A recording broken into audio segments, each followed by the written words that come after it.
Welcome to असली वजह। एक सीधा सा साइकोलॉजिकल सच। जितना ज्यादा कोई खुद को समझाता है वो उतना ही कम पावरफुल लगता है। तो चलिए इस बात को समझने के लिए नीरज की कहानी देखते हैं। एक ऐसा इंसान जिसे हर डिसीजन के बाद सफाई देने की आदत थी। नीरज को क्या लगता था? यही कि हर बात को डिटेल में समझाने से सारी मिसअंडरस्टैंडिंग्स दूर हो जाती हैं। उसे पूरा यकीन था कि लोग उसकी सिचुएशन समझेंगे, मे भी उसकी तारीफ भी करेंगे। लेकिन असलियत कुछ और ही थी। सोचिए, एक ऑफिस मीटिंग में उसने एक आइडिया को रिजेक्ट किया और फौरन बोल पड़ा, एक्चुअली मैं ये इसलिए नहीं कर पाऊंगा क्योंकि पिछले प्रोजेक्ट में। और फिर उसने पूरी कहानी सुना दी, टाइमलाइन, प्रेशर, क्या क्या मुश्किलें आई, सब कुछ। और रिजल्ट? Pin drop silence. किसी ने उसके रीजन पर ध्यान तक नहीं दिया। डिस्कशन आगे बढ़ गया जैसे जैसे उसने कुछ कहा ही ना हो। और दोस्तों के साथ वहां भी सेम कहानी। प्लान कैंसिल करना पड़ा तो सीधा 5 मिनट का वॉइस नोट, यार समझना घर पे थोड़ा इशू है, वैसे मैं आना तो चाहता था बस। और जवाब एक ठंडा सा ओके ठीक है बस। नीरज को हमेशा लगता था कि शायद उसने ठीक से समझाया नहीं, जबकि सच ये था कि वो जरूरत से कहीं ज्यादा बोल रहा था।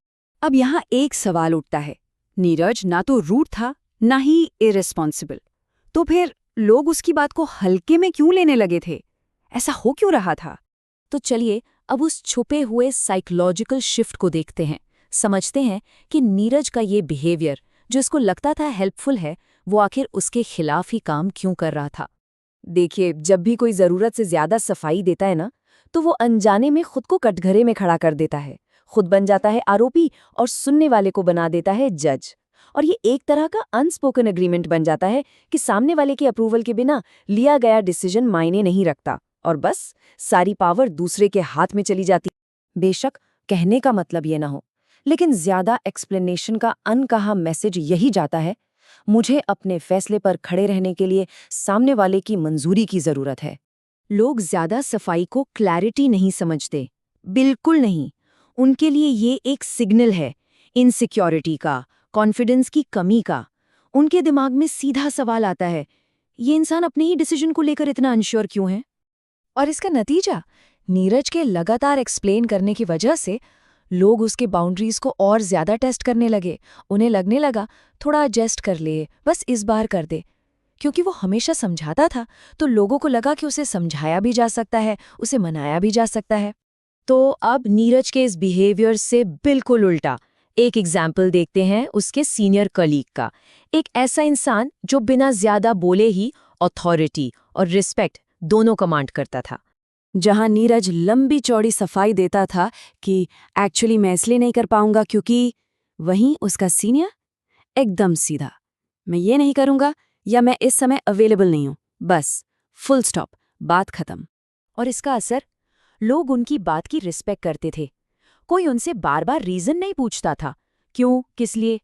उनकी बाउंड्रीज को बिना किसी बहस के एक्सेप्ट कर लिया जाता था। अपने सीनियर को ऑब्जर्व करके नीरज को एक अनकंफर्टेबल सच समझ आया।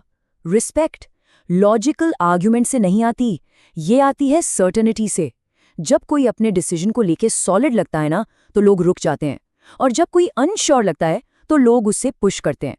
तो सवाल ये है कि ये आदत आती कहाँ से है। चलिए अब इस ओवर एक्सप्लेनिंग की आदत के पीछे जो असली डर है ना, उसको समझते हैं। ज्यादा सफाई देना कमजोरी की निशानी नहीं है, ये असल में कॉन्फ्लिक्ट से बचने का एक तरीका है। ये डर है कि कहीं कोई कॉन्फ्रंटेशन ना हो जाए। बस ये चाहत है कि सब कुछ आराम से, शांति से हो जाए, कोई जज ना करे, कोई नाराज ना हो। लेकिन जिंदगी का एक साइलेंट रूल है, कंफर्ट किल्स अथॉरिटी। आराम अथॉरिटी को खत्म कर देता है। लोग किसी की बात तभी मानते हैं जब उन्हें लगता है कि सामने वाला इंसान थोड़ी सी डिस्कम्फर्ट, थोड़ी सी नाराजगी झेल सकता है। और जब नीरज को ये एहसास हुआ तो उसने सिर्फ सोचा नहीं, बल्कि एक एक्सपेरिमेंट करने का फैसला किया। उसने चेंज के लिए एक नया, एक क्वाइट एक्शन प्रिंसिपल अपनाया। अगली बार जब उसे एक प्लान कैंसिल करना पड़ा, उसने सिंपल सा मैसेज भेजा, मैं नहीं आ पाऊंगा, दैट्स इट। और फिर वो चुप हो गया। ना कोई रीजन, ना कोई गिल्ट। दूसरी तरफ से कुछ सेकंड्स की खामोशी और फिर जवाब आया, ठीक है। कोई सवाल नहीं, कोई ड्रामा नहीं। उस पल उसे आखिरकार वही रिस्पेक्ट मिली जो वो हमेशा से चाहता था।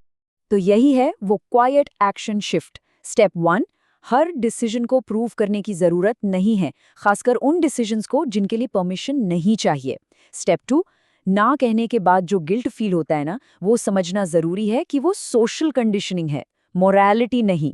और स्टेप 3, रीजन तब तक मत दो जब तक कोई पूछे ना। थोड़ी देर खामोशी को अपना काम करने दो।